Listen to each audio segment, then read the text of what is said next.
Hello again, I'm back with two new Amazon Fire phones. Not sure if you watched my previous video, but I had a Amazon Fire phone 3.68 with side-loaded Google Play apps, and it was frustrating. You know, when I first side-loaded the apps, it worked for several weeks, and I was so happy to have basically a flagship spec phone for what I paid $179, and I got a year of Prime with it back then. So I was pretty happy, and then all of a sudden the app started. Google Play Store would auto update, or Amazon would put out an update, whatever. It kept breaking, I kept fixing it, and it was back and forth, and finally I got fed up and I sold it.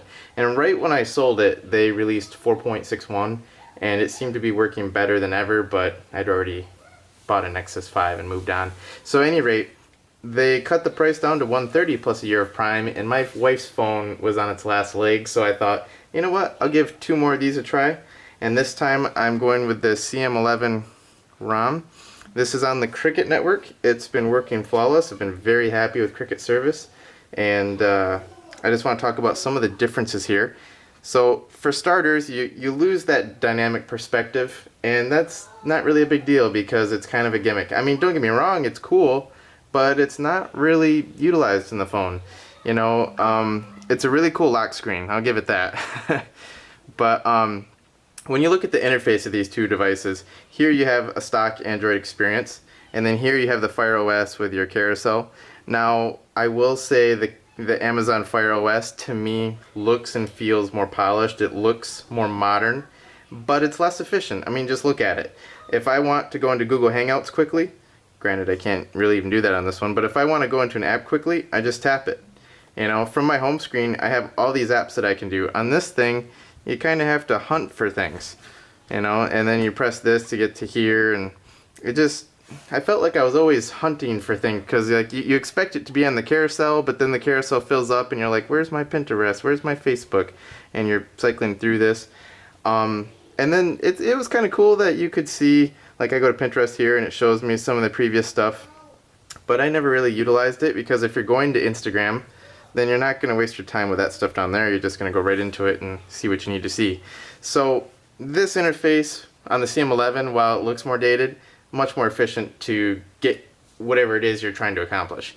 One of the other side effects I found with it is the NFC does not work on CM11, and that's a known issue.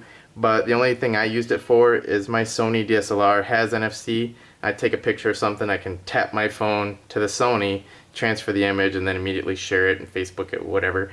It's not really a big loss to me. Outside of that, this weekend I did try to use Maps, and I don't know if this is a serious issue. I would think it'd be reported, so it might be just an update or something I need to do. But my Google Maps here, the program loads, but if I want directions, watch it work right now. Yeah. Anyway, when I was trying to use this to get directions to a car show this weekend, I couldn't get it to work. I mean, you can see the routes and stuff, but unless I'm just dumb, I can't see how to actually start the navigation. See, no route found. But anywho, I mean that's something we can figure out later. I mostly just wanted to make this video to show the differences and my initial thoughts of how CM11 is working, and I'm very, very happy with CM11.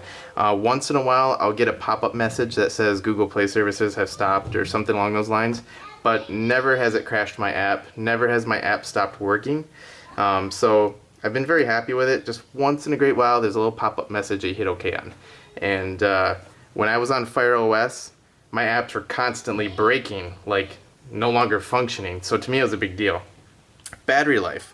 I normally am someone that charge my phone at work every night, but in the last 48 hours, I did not charge this, and it still had like 30% left. So I was pretty impressed that CM11 maintained excellent battery life. The camera app, I'm using OpenCam, because natively you don't get one. So I wanted to quickly show OpenCam. Yeah, it's going to be difficult to see. There's not really much that I can show you here, but the OpenCam has tons of features. I love all the things you can do here. You can lock exposure, and you can change the white balance. Tons of good stuff you can do on there. The performance of the app is a little laggy. Like when you go to take a picture, it lags a little and then it kind of judders down there to the corner. Also, editing is not something that it does really built in, so you'll need a third-party app to edit photos. Amazon Fire Phone has an excellent built-in camera. You take a picture, performance is really good, and then once you go to the photo and you hit edit, look at all the stuff you can do. So Amazon Fire OS has excellent built-in cameras, so you can't complain about that. But you know, I have a DSLR, so any picture that really matters to me, I'm gonna kind of want the manual options of this one, or ultimately I'm just gonna use my Sony. So that's been a non-issue. But the majority of it, I think that covers everything that I've got to show you right now.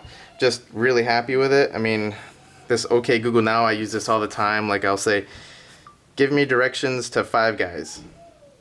And that's something I use all the time because maybe I have my hands full, or maybe, you know, I have things going on. So it's nice where I can just swipe up and tell it what I want to do. And on this one, I think you double tap the home button. Or no, you hold it down. Yeah, so this one, it has that feature, but it does not work nearly as well as Google Now. You know, when you do the OK Google Now, it recognizes what you're saying, and it puts it into a Google search engine, and it finds it. You know, it works. This one here will generally hear me, like it'll show the sentence of whatever statement I just said, but then it's like, sorry, I can't help you with that. I don't know what you're talking about. So again, you know, Google owns in that aspect. So, but yeah, if you have any questions or anything, let me know. In the next few days, I'm going to be putting up a tutorial that shows you how to install CM11 on your Android phone. After you download 4 apps, 4 files, it takes about 15 minutes. It's pretty straightforward, so I'll make a video showing how that works. And if you have any questions or anything, just leave comments below. Thanks for watching.